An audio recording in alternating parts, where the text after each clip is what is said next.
From an early age, Dr. Mark Christian emulated his father, a well-known religious leader and devout Muslim. Following in his footsteps, Mark devoted his life to Allah by studying the Quran and teaching in the mosques. However, after years of being immersed in this belief system, Mark did what was forbidden. He began to question the foundation of his religion, igniting hatred from his father and family. In his book, The Apostate, Mark shares how his quest for answers led him to discover the truth and walk away from Islam. Please welcome to the 700 Club, Mark Christian. Mark, welcome. It's good to have you with us today. Thank you very much for having me. It's an honor to be with you today. Will you talk a little bit go back to the beginning for you as a 5-year-old. Your mother did something pretty basic. She took you to a movie. Lots of moms would probably do that. Your dad was a very devout Islamic follower. Your mom was Islamic, but maybe not quite as strict. But what happened to you after you saw that movie? Yeah, my father still is a religious leader in the Middle East, in Egypt, and across the board.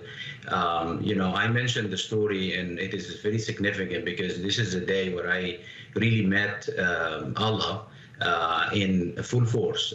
When I went to watch a movie, and as you said, you know, it was not a choice for me, but when I accompanied my mother as a 5 years old to watch a movie, and any kind of entertainment is forbidden in Islam. People in the West and in the Christian church do not recognize or understand that, but this is a fact.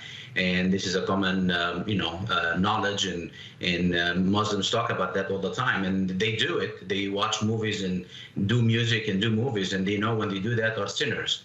So as a 5 years old, I was not aware of all the concepts. And when I watched the movie, to be quite honest, I was sleeping in most of the movie as a 5 years old. It was very boring, except a couple of car chases that was taking place. When I got back home, I was punished in a very hard way, to say the least. And I mentioned that in details. And the ritual of actually punishing me, and I explained, what my father exactly did, and so forth. And I was not mad at my father. This is just a very interesting thing. I was not mad with all the stuff that happened to me or became resentful. I actually, that punishment, that incident opened my eyes to my status as a slave to Allah, and what I'm supposed to do exactly in that status, and how my life should be, and what I need to do to avoid Allah's wrath, and to be also changing my life so I can be a good slave to Allah as my master. And that really was a day that introduced me to Allah, introduced me to Islam, and started the trajectory in my life that followed for years after that. Mark, it was real. I found that so remarkable that it didn't make you angry with your father. It actually kind of reinforced your desire to please him by not doing anything that would cause him to react like that. So having been raised in such a strict Islamic environment, when did you begin to doubt Islam? Well, you know, I just want to highlight something.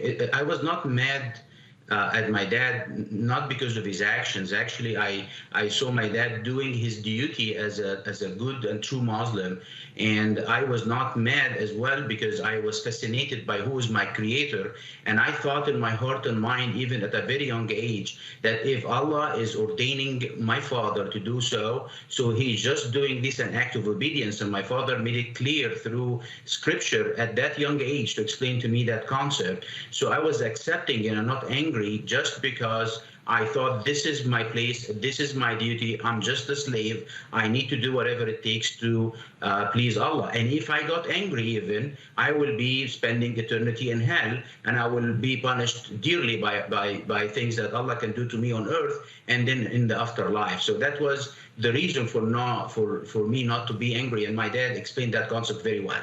Let me jump ahead in your life, if I can, to your dad's disappointment and anger over the years as you began to question the faith that you were raised with. Your faith really alienated you from your family. At one point, your dad even tried to kill you with a bomb. What was that about? Well, that's about exactly the same concept that started when I was 5 years old. So when I was, God ordained in my life that I would have a gap year, between my pre-med and starting medical school. And when I was, on thinking about what can I use for that year, I dedicated that year to establish myself in a strong foundation of Islamic teaching, history, theology, and so forth. And my intention was to be a stronger and better Islamic imam and Islamic preacher that would reach out to Christians and Jews with the truth of Islam, and I would convert everybody to Islam because of the truth of Islam. When I found out that I was actually believing in a lie, and I explained exactly why. I'm not saying that statement lightly or saying it, just to instigate any kind of hatred or emotions. I'm saying it, and I'm backing it up in the book in details about why did I come to the point that Islam is a lie. And even when I found that out, I was actually confused. I wanted that lie not to be the lie it is. I wanted it to be the truth. So when I went to my father for the first time to ask for his help, as I always have been doing, and to discuss things, this is when things went upside down and started kind of, a long journey of ups and downs in life, mostly downs, and lots of physical and other abuses and other things that took place in my life. And all what I wanted is answer some questions. And the top of everything was actually March 29, 2003. This is when I was received a phone call to go to meet my father, and instead of going in to find reconciliation like I was hoping and praying for, I found a booby trap that was supposed to take my life. But the grace of God, I was saved, and I am here today as a testament that we cannot add a second to our life or take away a second of our life. So I am blessed and will continue doing what I'm doing. Mark, your book is so interesting, and you have so many layers of how God has moved in your life, and we can't possibly touch them all, but I don't want to leave today because we're out of time without asking you what the most important message of your book is, because you came to Christ. What do you want readers to hear and to read as they look at the book, The Apostate? Follow the direction of Jesus when he said, go make disciples of all nations. And when I see churches today in the United States are confused about how to reach out to Muslims and also those who are on mission and so forth, this is a book that I made myself extremely vulnerable to explain every detail about my life so people can understand how Muslim life looks like, what are the concepts of Islam, and how to be able to reach out if they want to in a better way. And I would love actually as well for churches to stand up for their faith and never give up Jesus. Well, your book will help them understand the process and what goes on in the mind of people who are raised in Islam. Mark's book is called The Apostate, My Search for Truth, available wherever books are sold. Thank you, Mark.